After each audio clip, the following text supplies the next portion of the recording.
terutama anak muda adalah mereka sudah paham bahwa usaha bisnis itu perlu namanya taktik. Kita tidak hanya kerja keras, tapi harus kerja cerdas. Maka prinsip yang saya tekankan di sini adalah pahami setiap tindakan yang akan dilakukan. Paham dulu. Teman-teman mau bisnis apa harus paham. Bisnisnya tentang apa, konsumennya siapa, lokasinya mau seperti apa, inovasinya yang membedakan dengan keunikan dengan produk lain apa, pesaing kita seperti apa, harus paham. Kemudian kelas, karena apa?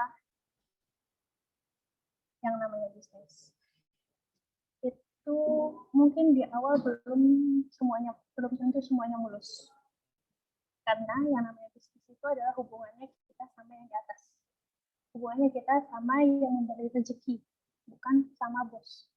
Kalau kerja hubungan kita sama bos. Yang gaji siapa? Bos. Nah ini kalau bisnis yang gaji siapa? Allah. Sampai di sini. Kemudian bisnis itu harus terencana melalui apa? Makanya kenapa kita kuliah khususnya prodi manajemen atau FE atau prodi lainnya mungkin juga ada mata kuliah yang membahas tentang proposal bisnis plan.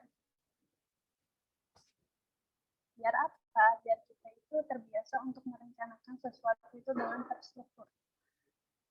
Kalau udah terstruktur, langkahnya jelas, maka akan menghasilkan strategi dan taktik yang jitu. Jadi kita bisnis nggak cuma sekadar iseng-iseng aja, tapi ada plan, ada arah, ada visi misinya.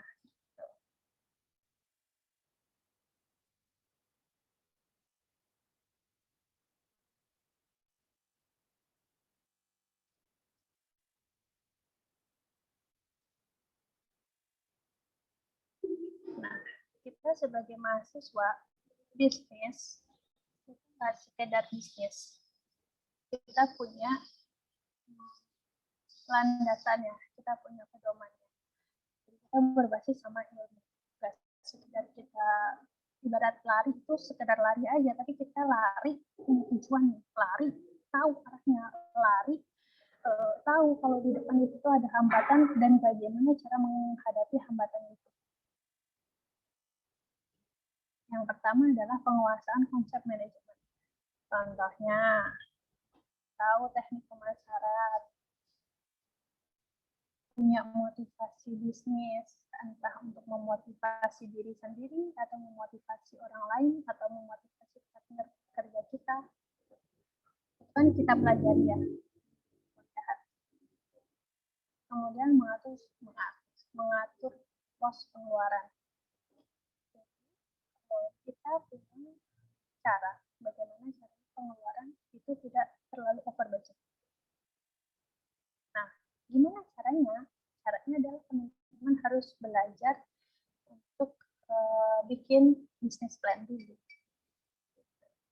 Gimana caranya? Gimana caranya kita tahu bahwa proposal bisnis kita tuh bagus? Ikut kompetisi.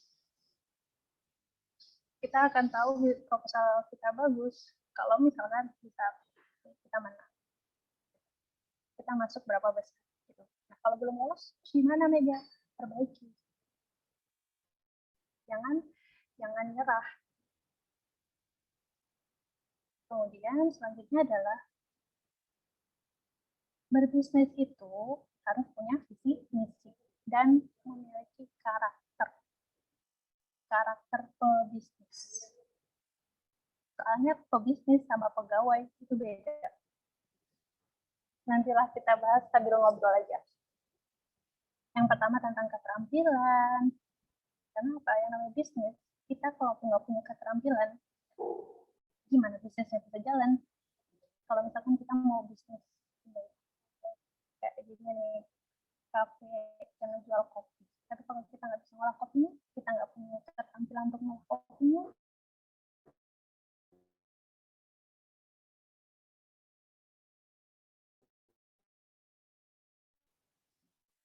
berani mengambil resiko, berani menghadapi tantangan ke depannya.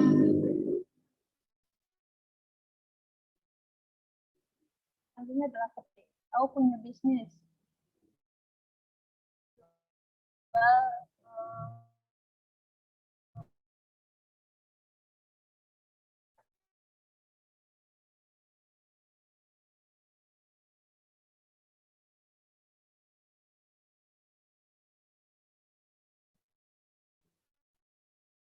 menurut mindset is doa. Semuanya balik lagi ke kita. Yang keempat adalah integritas.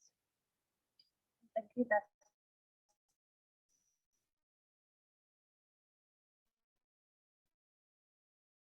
Itu komitmen dalam mengelola bisnis. Konsistensi. Jadi enggak hari ini buka deh, besok nggak usah deh. Besok sore aja deh. Lusa malam aja deh. Jangan kayak gitu. Kita harus konsisten dengan SOP yang kita buat. Kemudian kedermawanan. Ini juga kunci karena kita harus berbagi. Kemudian kejujuran. Yang ketiga adalah keyakinan. Sama kayak tadi, bisnis merupakan perintah Tuhan dalam mencari nafkah. Sehingga dekatkanlah sikap dan tata cara bisnis dengan nilai-nilai spiritual. Karena yang tadi seperti yang saya bilang, yang namanya bisnis itu hubungannya kita sama Allah, hubungannya kita sama yang menciptakan kita. Jadi yang gaji kita tuh Allah.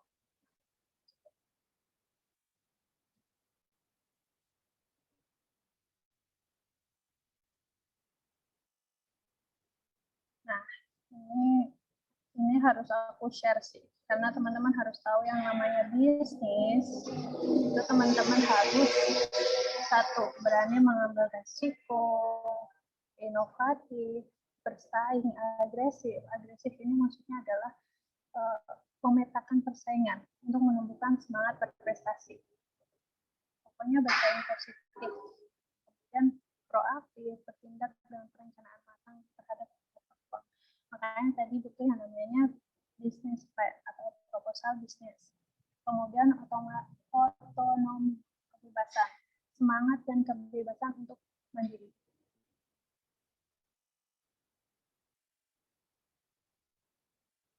Kata Henry Ford, saat gagal, kamu hanya perlu memulai kembali dengan cara yang lebih cerdas. Jadi kalau misalkan, aduh, waktu itu aku udah pernah nyoba bisnis ini gagal, sudahlah, jangan kayak gitu. Kita nggak tahu rezeki kita di mana. 9 dari pintu rezeki itu dari bisnis.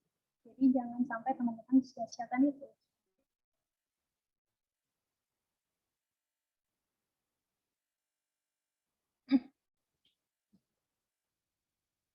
Nah, ini ada macam bisnis ya. Ada 3 macam. Yang pertama itu adalah starting atau perusahaan yang dimulai dari awal merintis.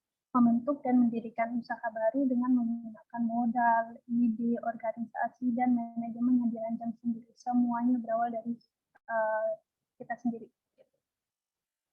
Jadi perusahaan milik sendiri, itu ada 3. Ya maksud aku, yang pertama perusahaan milik sendiri itu adalah ya perusahaan yang didirikan oleh diri sendiri, kemudian ada persekutuan itu misal aku punya teman kerjasama sama teman mendirikan sebuah bisnis.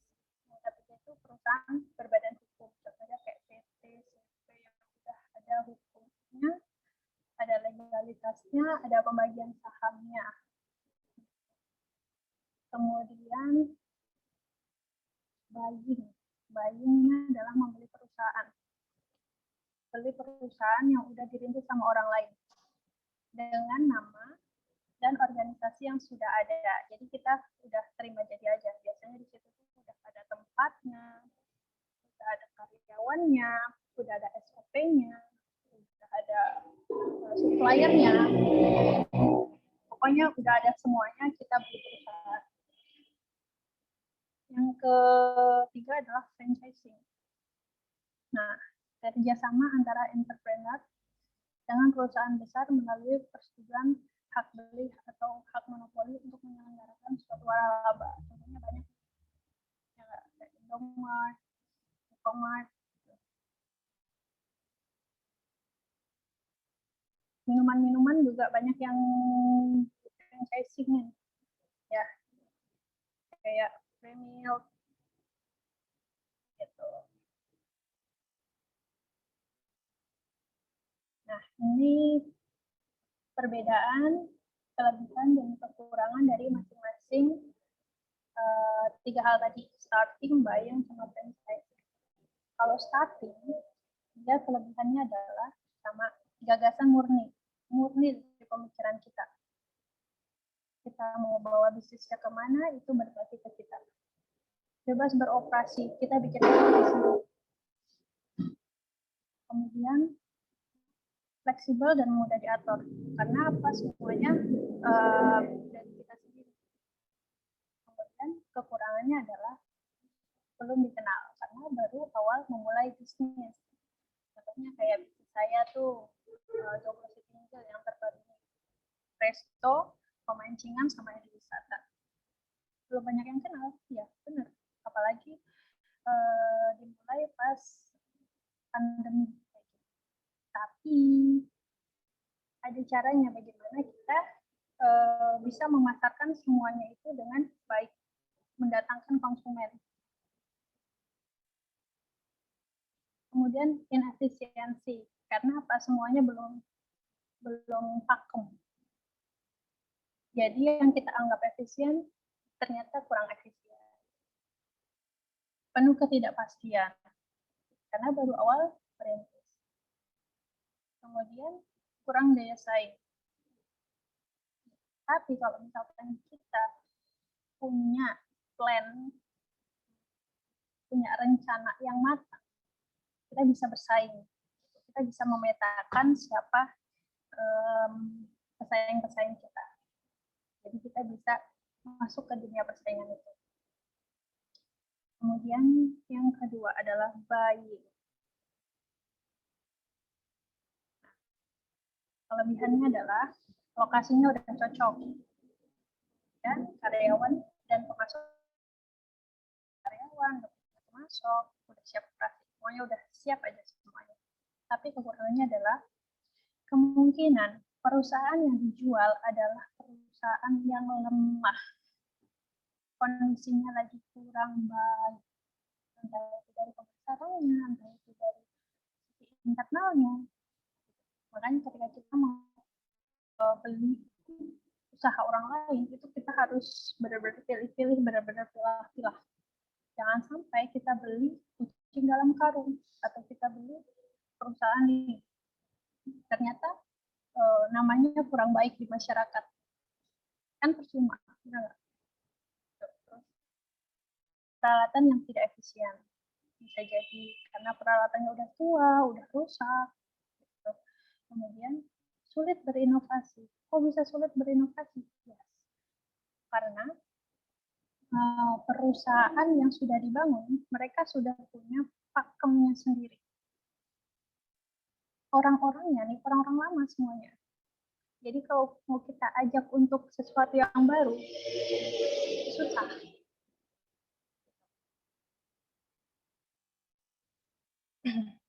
Kemudian yang ketiga adalah franchising. Nah, kelebihannya adalah penggunaan nama dan merek terkenal.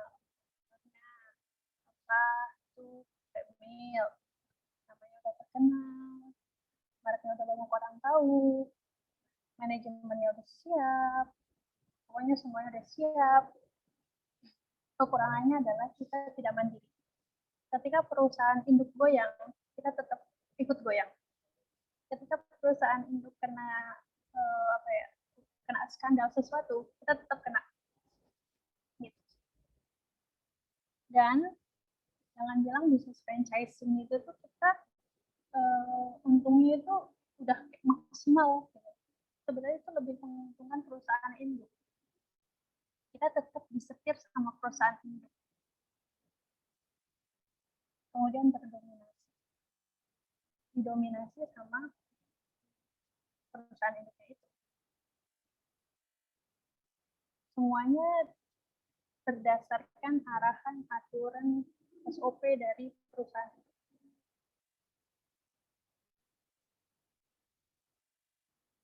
Nah, tadi kita udah belajar ada 3 ya.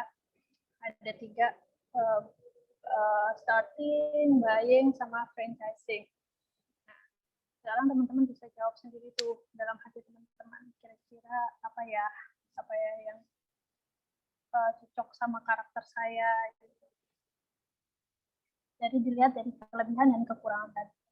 Nah, tapi pasti ada tapinya nih. Dalam hati teman-teman itu pasti ada tapinya. Ada hambatan-hambatan tertentu yang bikin teman-teman nggak jadi bertindak. Ada sih untuk memulai itu ada. Tapi untuk bertindak itu kayak ya apa enggak ya. Hambatan yang pertama adalah pola pikir dan mental pegawai. Maksudnya gimana? Pola pikir dan mental pegawai itu adalah orang yang betah di comfort zone, bukan comfort zone. Kalau saya bilangnya comfort zone, zona nyaman. Udah enak nih, digaji, kan? PNS, dapat gaji, gitu. Untuk mulai bisnis, kayak, aduh, ntar harus mulai lagi, kayak gini, nawarin produk. Kemudian adalah tidak berani ambil resiko. Takut gagal. Ntar kalau gagal gimana? Ntar kalau saya nggak jalan gimana? Ntar kalau. Pokoknya negatif semuanya pikirannya.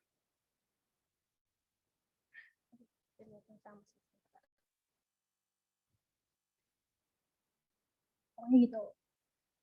Negatif mulu. Kita mau memulai bisnis, kalau pikirannya negatif, maka hasilnya bakalan negatif. Maka harus tetap positif. Dimanapun caranya itu harus tetap positif. Karena apa yang kita pikirkan itu akan menjadi doa.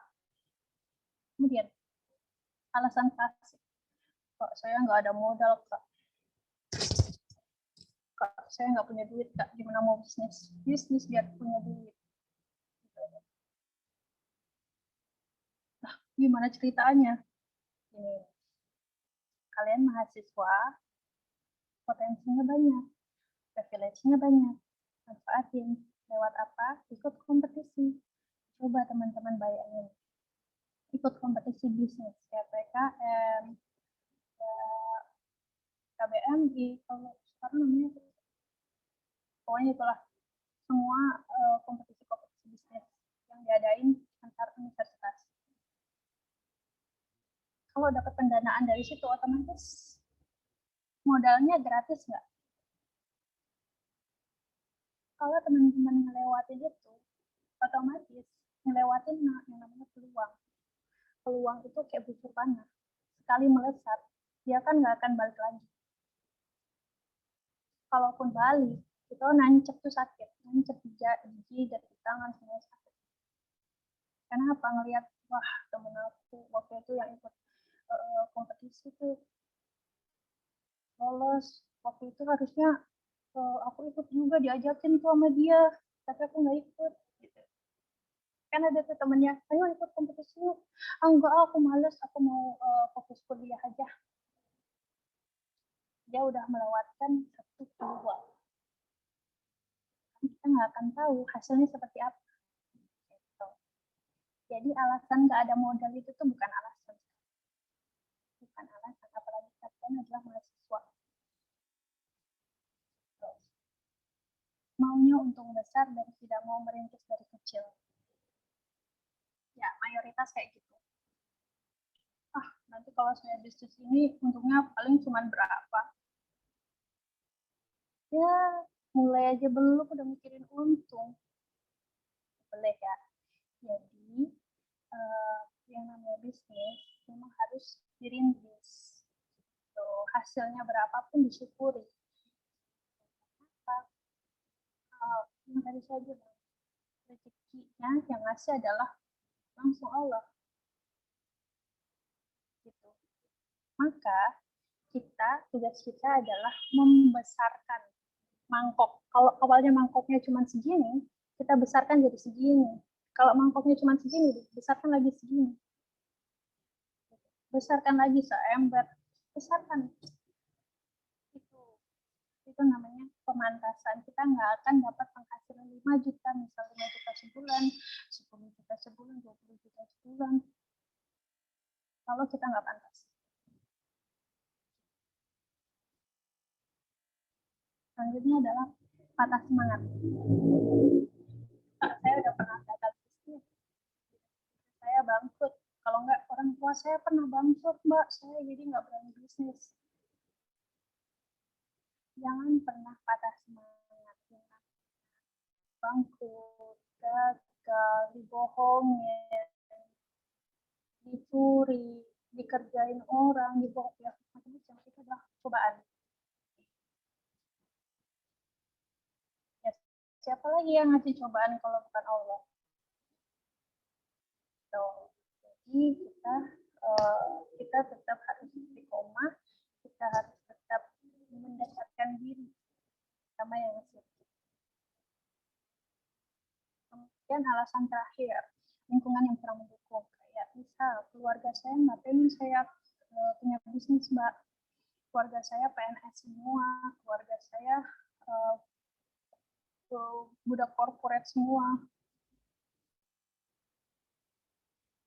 Semuanya itu kembali lagi ke kita. Yang menjalankan bisnis adalah kita, bukan orang tua kita, bukan saudara-saudara kita. Semuanya kembali ke kita. Gitu. Dan yang paling umum adalah gengsi. Gengsi, malu buat jualan. Hey, kita nggak makan pakai gengsi.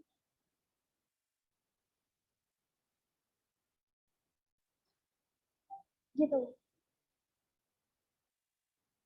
Nah, ada sedikit quote, yaitu pemenang selalu melihat peluang dalam setiap masalah, sedangkan pecundang selalu melihat masalah dalam setiap peluang. Nah, kalian masukkan pemenangkah atau pecundangkah? Yang cari-carinya alasan yang jelas, yang akhirnya mental block kalian itu semakin besar. Kalau udah mental blocknya gede, mau diajak bisnis yang susah, mau diajak bisnis yang murah atau diajak bisnis yang mahal, apalagi nggak mungkin, nggak akan mau gitu.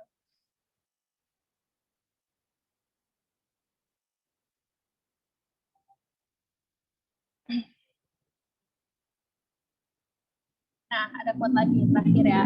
Ini terakhir sebelum kita masuk ke sesi tanya jawab. Saya dengar, saya lupa. Saya lihat, saya ingat. Saya kerjakan, saya mengerti. Maka kuncinya adalah dikerjakan. Just do it. Buat ngasilin duit. Intinya adalah harus do aja. Kerjain itu. Memulai aja dulu. Kalau gitu kata Tokopedia. Mulai aja dulu. Jangan.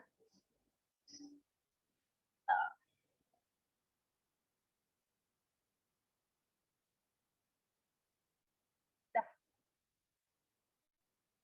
Selesai. Jika ada pertanyaan, silahkan.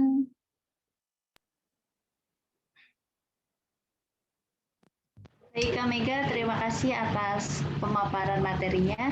Kepada teman-teman yang ingin bertanya, dipersilahkan melalui room chat format nama _ pertanyaan. Silahkan bagi teman-teman yang ingin bertanya. Tapi tadi suaraku jelaskan ya? Jelas, Mbak. Sorry kalau nggak bisa nggak bisa lebih antusias lagi. Ya kan?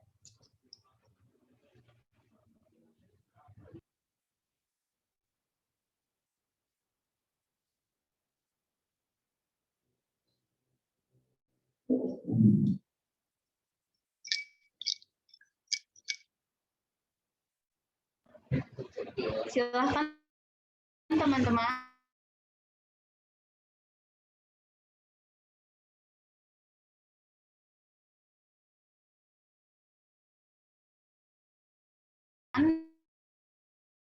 Saya ingin bertanya, Gona Surya Mandiri, Joglo City Hinggil, dan Fem Production. Nah, boleh tahu nggak nih Kak, gimana sih asalnya Kakak bisa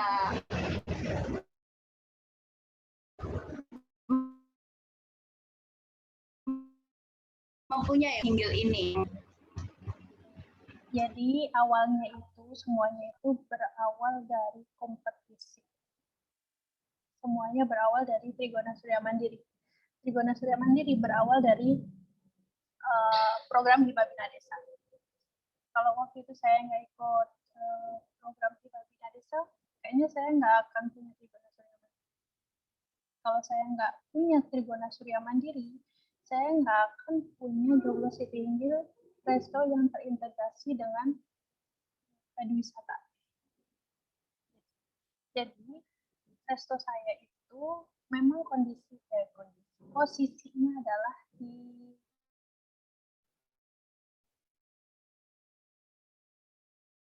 pelosok di depan. Nah,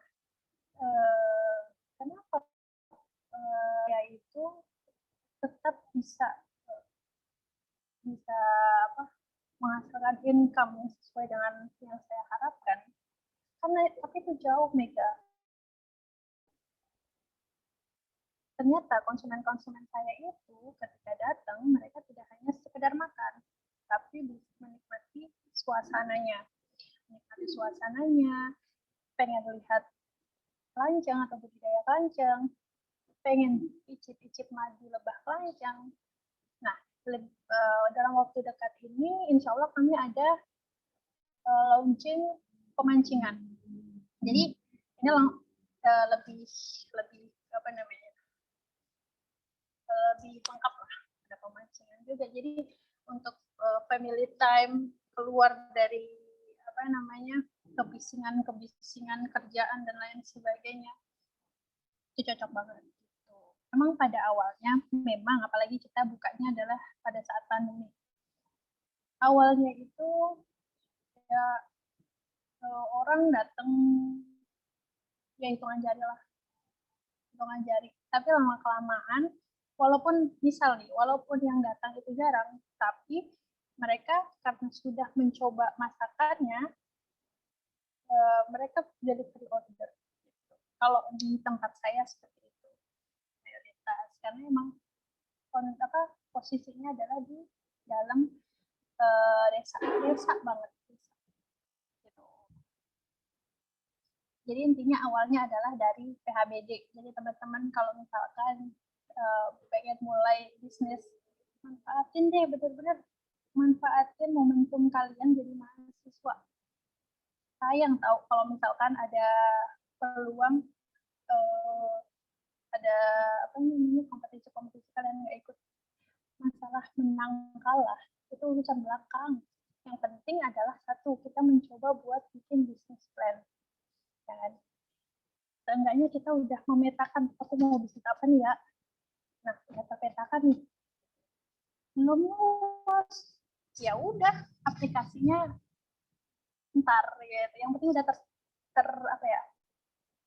sudah terpackage dengan baik gitu. Teman-teman kalau misalkan percaya diri sama bisnis teman-teman sendiri, yang namanya modal itu muncul sendiri. Saya nggak, bukan muncul di bawah bantal kita berdoa ya Allah kasih saya modal terus tiba-tiba muncul di bawah bantal, nggak mungkin.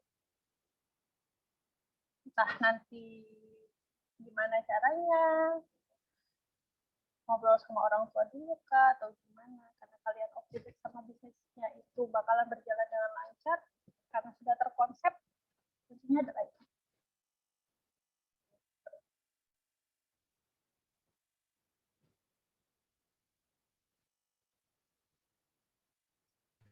Baik, terima kasih. Ini sudah ada beberapa pertanyaan yang masuk dari teman-teman. Yang pertama dari Rizal. mau bertanya tentang bisnis sampingan yang cocok buat para mahasiswa yang terkendala oleh modal minim dan langkah awal apa yang harus dipersiapkan. Terima kasih. Bisa langsung dijawab, Kak?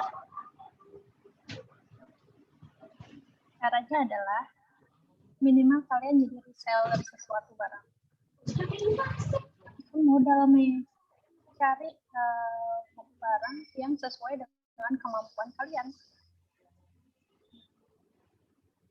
Karena aku pun awal dari bangun Trigona Surya Mandiri juga awalnya aku jualin madunya Omah Kelanjeng. Jadi bukan produk aku sendiri. Produk orang lain aku jual. Udah punya pasar nih.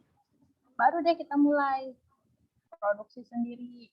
Yang penting kita cari start dulu buat punya konsumen. Reseller atau dropshipper. Kayak gitu. Caranya kalau misalkan ya, kalau ada sebenarnya kalian kalau punya akun Shopee ya kan, punya akun Shopee, nah itu kan ada, aku bukan ini ya, bukan ngajarin buat apa namanya, pakai duit yang ada di Shopee itu. Gini konsepnya gini, di Shopee itu kan ada pinjaman ya nggak, bisa buat belanja ya nggak. Jangan kalian pakai buat beli makeup doang, dipakai diri sendiri. Jangan kalian beli buat buat kesenangan kalian doang. Beli buat modal kalian jualan. Gitu. Nah, income itu kan bayarannya setiap bulan sekali, ya kan? Nah, income dari situ untuk nutupin modal. Awal dari situ juga bisa. Cara mah banyak kalau sekarang. Gitu. Yang penting dapat produk dulu, kita langsung jualin, gercep nih, jualin.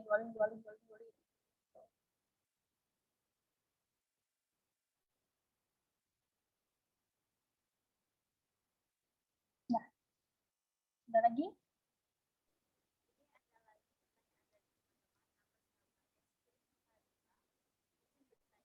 Nggak kedengaran suaranya.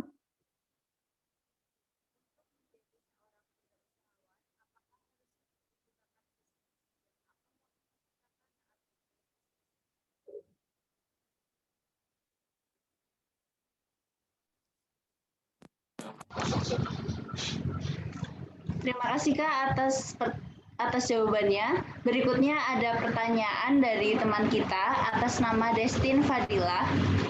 Izin bertanya Kak, untuk menjadi seorang wirausahawan, apakah harus memiliki bakat bisnis? Dan apa motivasi Kakak saat memulai bisnis yang telah dirintis? Terima kasih. Silahkan Kak. Ya, lanjut aku jawab ya. Bisnis itu sebenarnya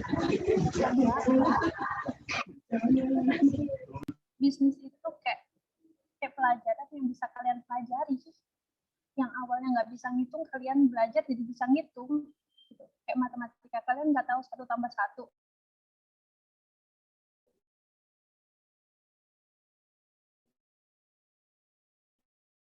Gara-gara kayaknya itu bukan bakat aku deh. Kayak itu bukan passion aku deh.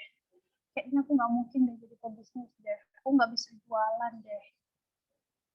Ya coba kalau misalkan contoh, kalian waktu kecil mikirnya kayak gini, aku nggak mau nyoba jalan, ntar kalau misalkan jatuh kan sakit, ntar kalau misalkan jatuh berdarah gimana, kalau luka gimana, ya, akhirnya kalian nggak bisa jalan sampai sekarang, benar nggak?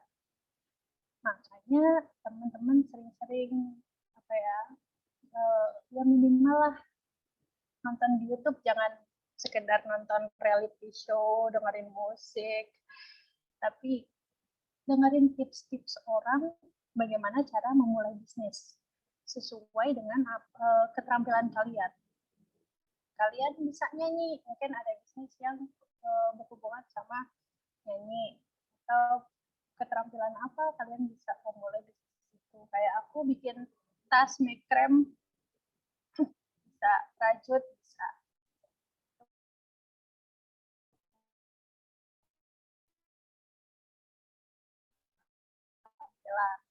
bilang aku nggak bisa bisnis, kayaknya itu bukan aku gitu. Aku nggak bisa jualan, aku gengsi kalau misalkan jualan, ntar kalau misalkan diomongin sama orang gimana gitu kan. Jangan ada pemikiran gitu. Sorry, ada musik. Kemudian apa motivasi kakak untuk memulai bisnis yang telah dirintis? Motivasi saya itu satu, nggak pengen ngerepotin orang tua, atau nanti kalau misalnya udah nikah nggak mau ngerepotin suami gitu. Sama satu lagi deh, aku pengen memantaskan diri aku buat calon suami aku kelak gitu. Karena kalau misalkan kita cuma gini-gini aja, ya dapetnya gini-gini aja. Kalau kita lebih selalu berusaha untuk upgrade kualitas diri, maka orang yang kita temui juga seenggaknya sama lah sama kita, punya visi sama kayak kita, punya pandangan sama kayak kita gitu. Baik ya, terima kasih. Ini masih ada pertanyaan dari teman kita atas nama Gilang. Izin bertanya Kak, bagaimana cara memanage waktu dengan baik terhadap bisnis yang dijalankan dengan jadwal perkuliahan yang sibuk? Silakan Kak. Kalau ngomongin masalah manajemen waktu ya, jujur aku juga nggak bisa manajemen waktu dengan baik. Antara kuliah sama bisnis. Kita bukan orang yang perfect. Semua-muanya kita bisa. Ini bisa, itu bisa, multitasking. Nggak semuanya orang seperti itu. Dan aku tipe orang yang memang nggak bisa membagi semuanya dengan baik. Ini jujur-jujuran loh ya. Tapi kita satu.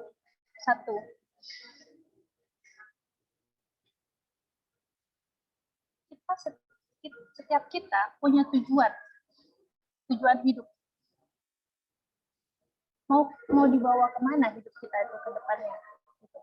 Hidup kita tuh nggak cuma, kalau menurut aku ya, aku pribadi ya, hidup aku tuh nggak cuma sekedar secari kertas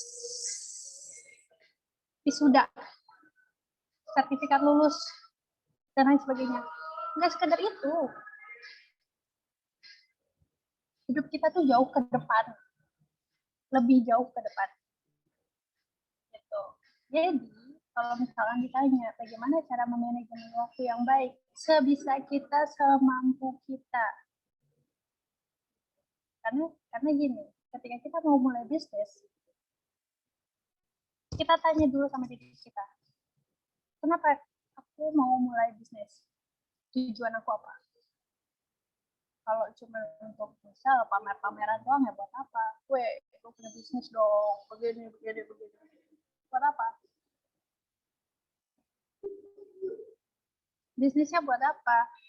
Buat misalnya ngebantuin orang tua, atau pengen merintis, emang benar-benar pengen jadi pebisnis ke depannya. Harus punya tujuan yang jelas. Kalau tujuannya adalah untuk jadi pebisnis, ya masalah secari kertas lulus universitas S1, ya sebenarnya nggak jadi masalah, saya kira. Tapi semuanya kembali lagi ke teman-teman, karena pandangan kita adalah pandangan masing-masing kita gitu. Jadi saya saya setelah masuk universitas pun itu bukan sebuah hal buruk yang harus saya tutupi, enggak. Karena setiap orang itu punya cerita hidup masing-masing. Setiap orang punya proses hidupnya masing-masing yang harus dijalani.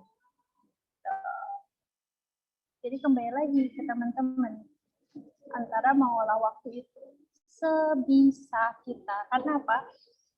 Yang tahu diri kita adalah diri kita. jangan pernah membebankan mengejudge diri kita kalau misalkan ketika kita melakukan sebuah kesalahan, akhirnya kita bikin diri kita terpuruk, gak punya motivasi, dan ya banyak hal-hal buruk yang bisa terjadi lah. Kita harus selalu menghargai diri.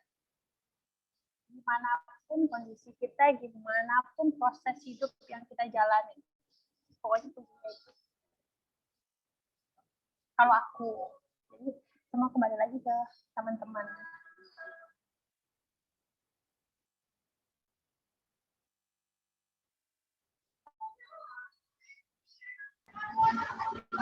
Baik ya, terima kasih. Selanjutnya ini ada pertanyaan terakhir untuk sesi tanya jawab kali ini dari Edi Purwanto. Pertanyaannya, bagaimana memikirkan bisnis, kuliah, dan jodoh di saat waktu yang tepat? Silahkan Kak untuk dijawab.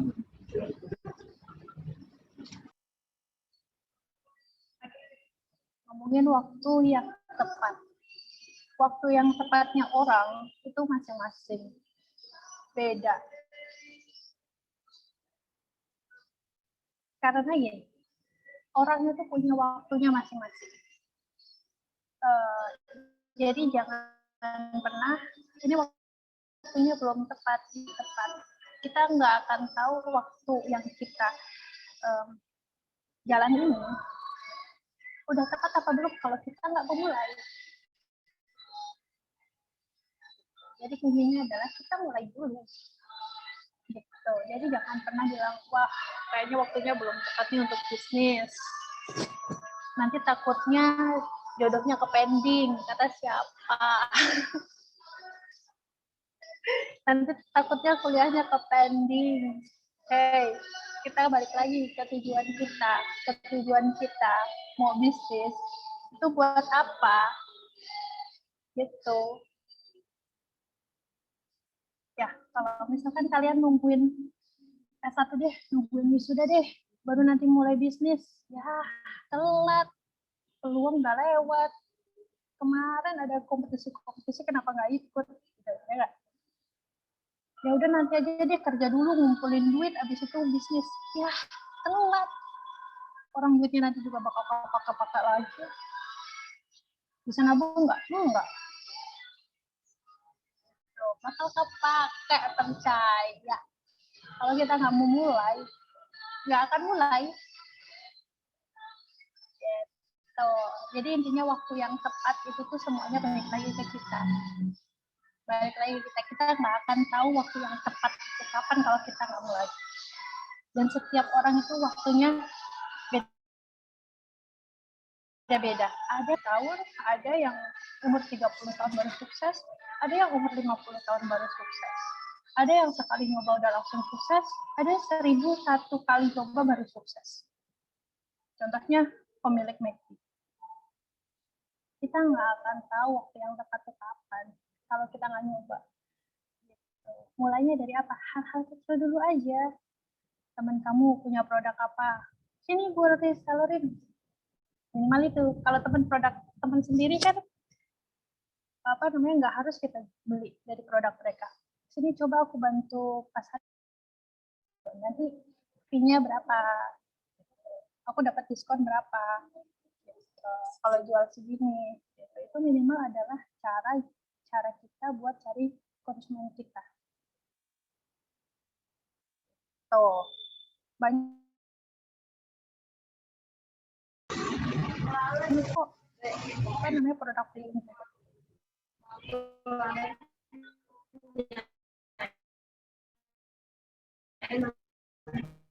Baik, terima kasih banyak untuk waktunya dan juga pemaparannya yang telah diberikan kepada kita semua pada siang hari ini. Semoga apa yang diberikan oleh Kak Mega bisa bermanfaat bagi kita semua.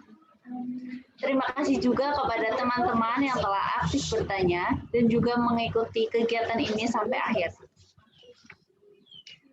Kalau boleh saya simpulkan, ada beberapa alasan kita harus berbisnis, yaitu karena 1. Mulai usaha sudah lebih gampang.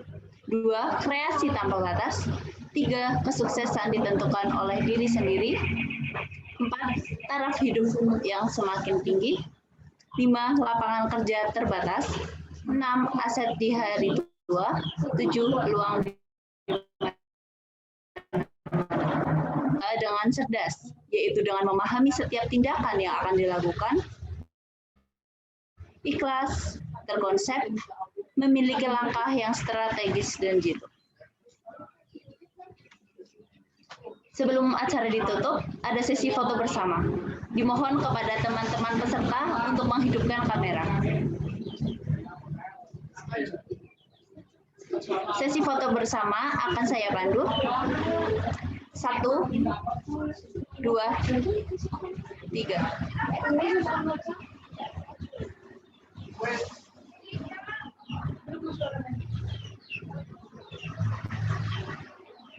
Kepada teman-teman peserta, jangan lupa untuk mengisi link absensi yang telah